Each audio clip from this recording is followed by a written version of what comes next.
12-year-old Caleb had grown up surrounded by endless fields of corn and silence. His family's farm stretched for miles in every direction, with no neighbors for at least half a mile, just rolling hills, rusting fences, and a vast open sky. It was the kind of place where you could hear your own breath, especially after sundown. The only sounds were the distant croaks of frogs or the occasional rustle of a raccoon in the fields. Life was slow, uneventful, and predictably quiet, except for that one structure that seemed to hold its breath even in the wind. On the far side of the property, hidden behind a line of overgrown trees and an old chicken coop, stood a decrepit barn that had always fascinated Caleb. Unlike the other barns used for hay, tractors, and animals, this one was different. Its wooden planks were darker, almost charred looking, and thick chains crisscrossed the main doors. A padlock the size of Caleb's hand hung heavy in the center.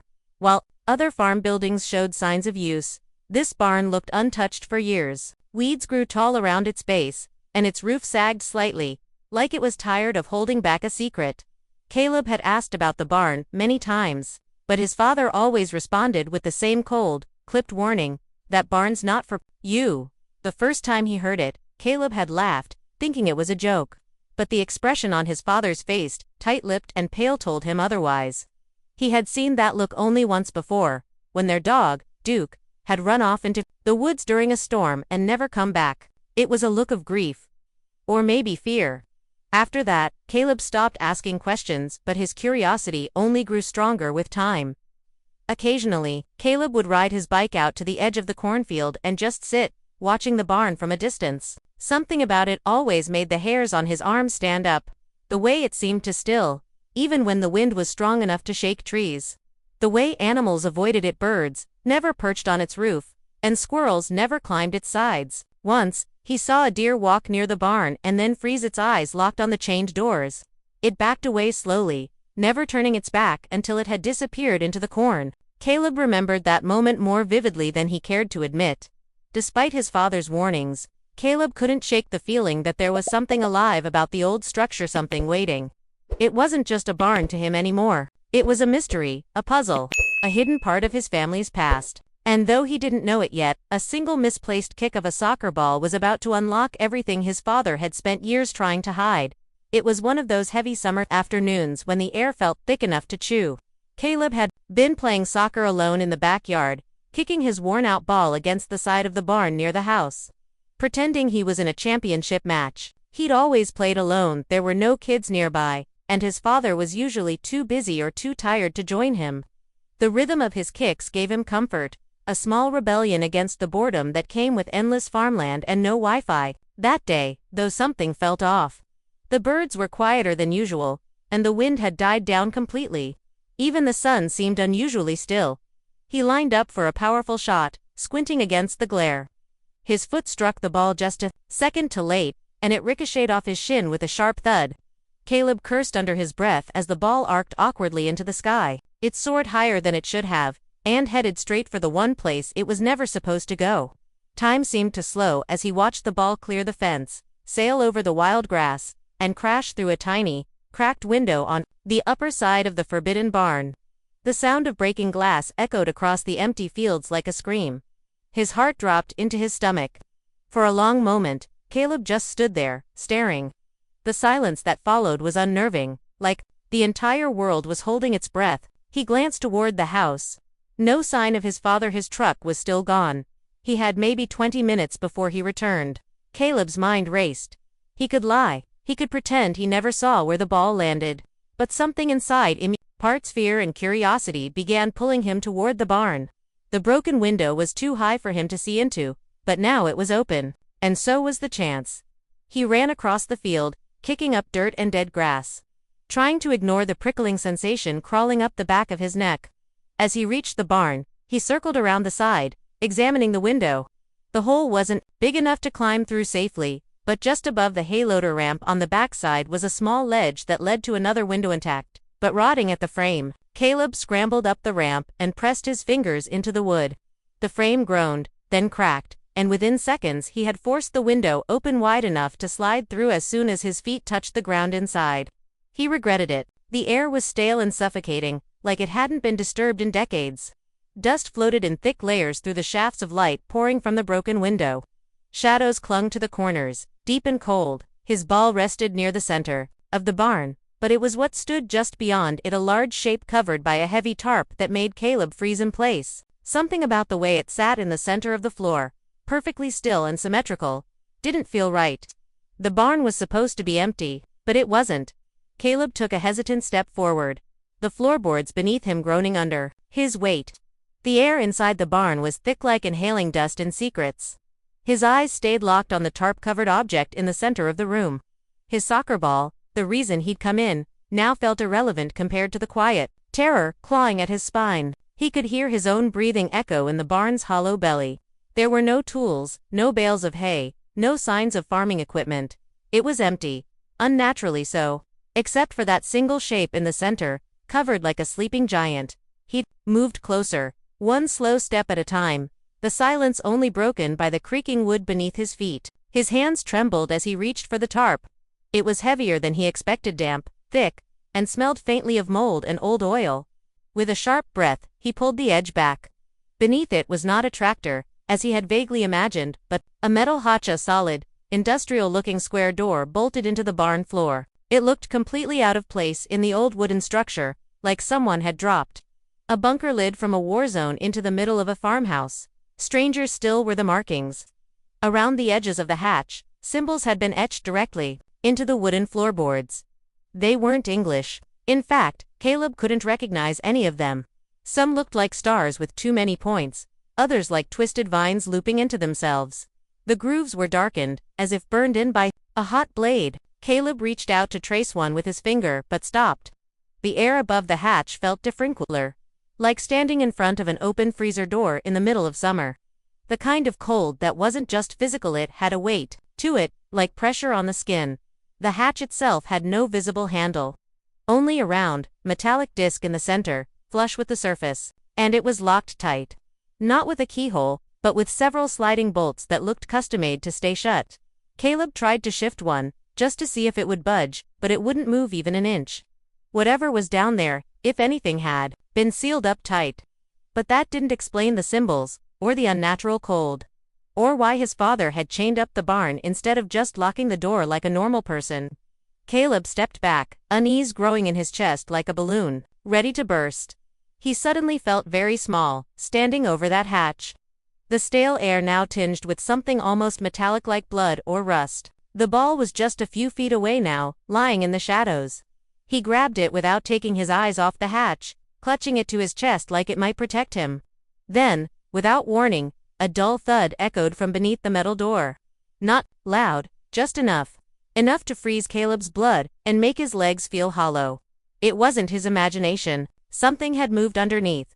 That night, Caleb lay in bed with the covers pulled tightly up to his chin, his eyes wide open, staring at the ceiling. The ball was back in its spot in the corner of his room, but it now seemed like a strange souvenir from a place he should have never entered. He hadn't told his father about the broken window. He hadn't said a word about the hatch or the markings or the cold. But the silence weighed heavier than any confession. And as midnight drew closer, the stillness of the house felt unnatural, as if the very air had changed. Sometime after 12:30, just as his eyelids began to sag from exhaustion, Caleb heard it. A faint humming sound, almost too soft to notice, drifting in through the cracked window above his bed. He sat up, holding his breath. The sound wasn't mechanical, it was rhythmic, pulsing like a slow chant whispered far away. Curious and afraid, he climbed out of bed and stepped to the window. In the distance, where the old barn stood hidden, behind the trees, a faint orange glow flickered dim, and pulsing like the ember of a dying fire. It looked alive. Caleb pressed his face against the glass, trying to get a clearer view. The glow pulsed again, stronger this time, like something had stirred beneath the barn. Then he heard it, not just humming, but whispers. Indistinct voices, weaving together in a strange, breathy chorus so soft he couldn't make out any words. But it wasn't the sound itself that made his chest tighten, it was the tone, urgent, ancient, and somehow directed at him. He stumbled back from the window, his breath catching in his throat. Whatever was happening in that barn, it wasn't finished. It was waking up. The next morning, Caleb rushed outside, determined to see if what he'd seen the night before had really happened, or if it was just a dream twisted by fear. But as he neared the barn, he stopped in his tracks. The broken window he'd climbed through was boarded up, perfectly sealed with thick wooden planks and fresh nails. His father's tools weren't out. There was no hammer lying around. No signs that anyone had done it. And when he checked the side of the house where the tool shed stood, everything was locked and undisturbed. That meant someone or something had boarded it up during the night. Later, when his father returned home from town, Caleb watched him closely over dinner, looking for a sign that he knew something. But his father never mentioned the window. Never asked about the ball. Instead, he was quieter than usual, barely speaking, barely eating. Caleb noticed his father's hands were trembling slightly when he reached for his glass. His eyes looked heavy, haunted, and though neither of them said a word about the barn, there was a new tension between them now, like they were both keeping the same terrible secret, and neither one wanted to be the first to break. 2 days passed, and Caleb couldn't shake the feeling that something had changed inside the barn and maybe inside him too. He could feel it like a splinter under the skin, something buried but impossible to ignore. The boarded-up window made it clear. Someone didn't want him going back inside. But now, the questions gnawed at him worse than before. The hatch, the symbols, the whispers, they weren't just figments of imagination. He knew what he saw, and something inside the barn was very much alive. So when his father left early for the farmer's market one morning, Caleb made up his mind. He grabbed a flashlight, slipped out the back door, and crept toward the barn once more. This time, instead of the ground floor, he climbed up the old wooden ladder at the rear, leading to the hay loft above. The upper level was rarely used, most of the hay had rotted into dust years ago, and the beams were brittle with age. The scent of mildew and decay hung heavy in the air. But Caleb's eyes were searching for something more, anything to explain the hatch below. As he swept his flashlight along the far wall, something caught his eye. A small section of wood that looked different from the rest, less worn, cleaner. He crept forward and tapped it. Hollow. His heart pounded as he wedged his fingers under the edge and tugged. The panel groaned but gave way, revealing a shallow recess hidden in the wall. Inside was a single object, wrapped in a dusty cloth, something rectangular and heavy. Caleb pulled it out carefully and unwrapped it. It was a diary. Leather-bound, brittle with age, its cover cracked like old skin. On the front, barely legible, were the words, Ezekiel Marsh, 1892. The name meant nothing to Caleb at first. But the moment he opened the book, everything changed. The entries were detailed and unsettling. Ezekiel wrote of strange rituals performed on the property, of thinning the veil and preparing the ground for emergence. He spoke of something called the passage point between worlds that had been found beneath the barn. Long before Caleb's family had ever lived there, Ezekiel had been a part of a group, maybe a cult, who believed they had discovered an opening to something greater. But what they found instead was terrifying. One entry read, "The voice speaks louder each night. It says my name. It sees through the boards. We sealed it. We prayed. We failed." The final pages were nearly unreadable, the handwriting frantic, and smeared with what looked like dark stains. The last entry chilled Caleb to the bone. It said, "The door must never be opened again. Even in death, I will stand guard." There were no more pages after that. No explanations. Just silence. Caleb closed the diary with trembling fingers. He didn't know who Ezekiel Marsh really was, but something told him this man wasn't just a relic from history. Somehow, Ezekiel's warning felt personal, like it was written not just for whoever found the book but for him. That night, the weight of the diary's words kept Caleb wide awake. He couldn't stop replaying Ezekiel's final message over and over in his head. Even in death, I will stand guard. Guarding what? The hatch. The thing beneath it. Caleb didn't know if it was fear or something darker that made him decide to confront his father, but deep down, he knew the truth was already unraveling. At dinner, the tension was unbearable. His father barely spoke. The only sound was the clinking of silverware against ceramic. Caleb finally set his fork down and stared across the table. Who was Ezekiel Marsh? He asked quietly. The words seemed to shatter the silence. His father froze. For a long, breathless moment, he didn't move. Then he looked up, his eyes dull but sharp, like steel dulled by age, but not use.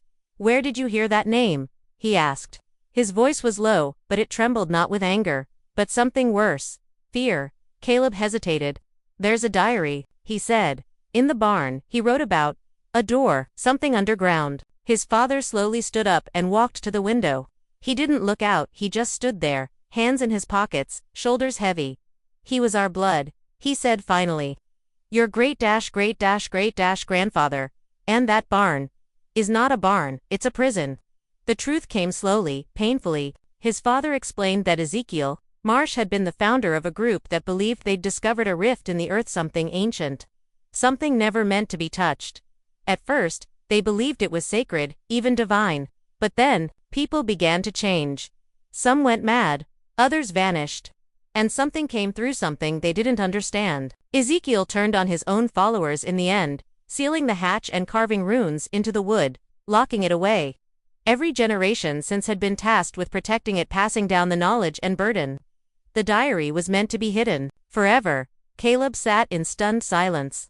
His father's voice shook as he continued. "When I was about your age," he said, "I saw it too. I went into the barn, just like you did. I heard the whispers. I saw the glow. My father caught me just in time. He told me everything and made me swear to never go near it again." He turned around then, his eyes glistening. "But now it's awake again. You've seen it, heard it. It knows you." Caleb wanted to speak, to deny it, but he couldn't. The chill he felt in the barn, the thud beneath the hatch, the whisper that spoke his name. It was all real. His father walked over and knelt down in front of him. "Listen to me carefully," he said, gripping Caleb's shoulders. "The runes are old, but they've always held, but they're weakening. The wood is rotting. The chains, the padlock, it's not enough anymore. That thing beneath the hatch. It's waiting. And if it ever gets out, if the seal fails," he stopped himself, eyes scanning the floor like he didn't want to say the words out loud. "You need to understand. This isn't just about us. It's about everyone." The room felt colder now, the silence returning once again, but it was no longer empty. It was watching. The sky that night was darker than usual, cloaked in thick clouds that seemed to absorb all traces of light. Even the moon was missing, hidden, or maybe hiding. Caleb felt it the moment the sun dipped below the horizon, a vibration in the air, a tension in the earth itself, like everything was bracing for something. He tried to stay in bed, to follow his father's warning and avoid the barn at all costs, but the whispers had grown louder. They weren't coming from his imagination anymore. They were calling to him, not with words, but with a feeling, a summons. Something ancient was pulling at him, threading through his bones. At exactly 2:14 a.m., he woke with a start. His room was bathed in a flickering red glow that pulsed from the direction of the barn like a dying heartbeat. The air was heavy and hot, almost electric. Caleb scrambled to the window. The chains on the barn door were glowing, not with fire, but with some kind of deep, internal light like molten metal.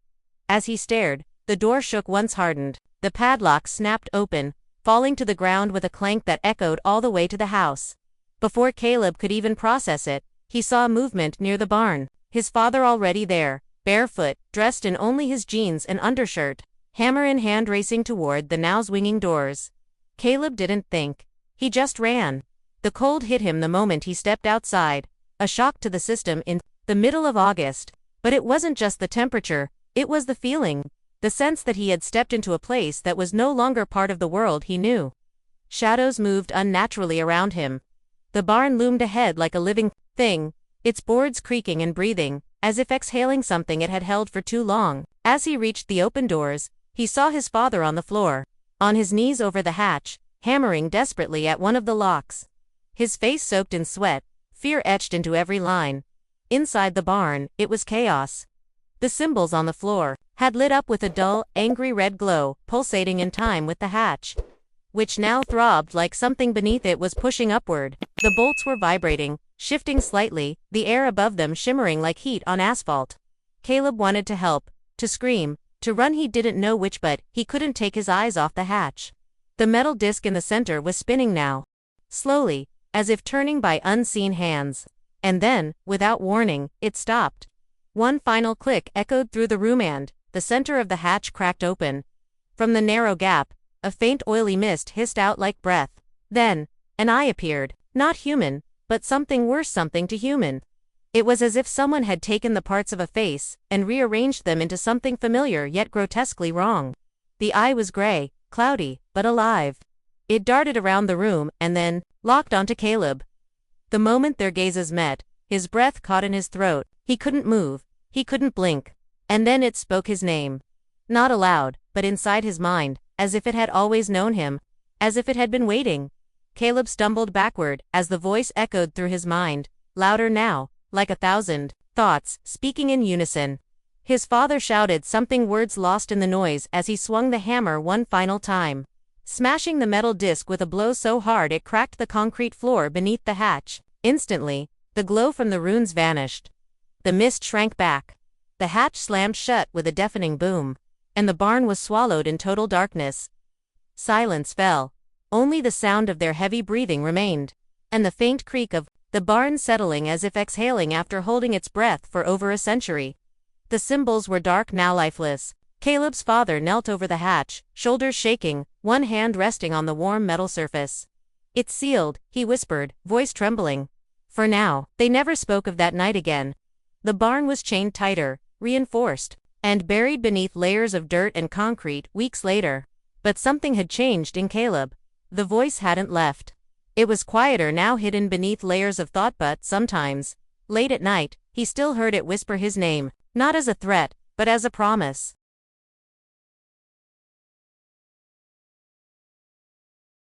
If you liked this video, don't forget to hit that like button, share it with your friends, and drop your thoughts in the comments below. Most importantly, subscribe and hit the bell icon so the next secret finds you first.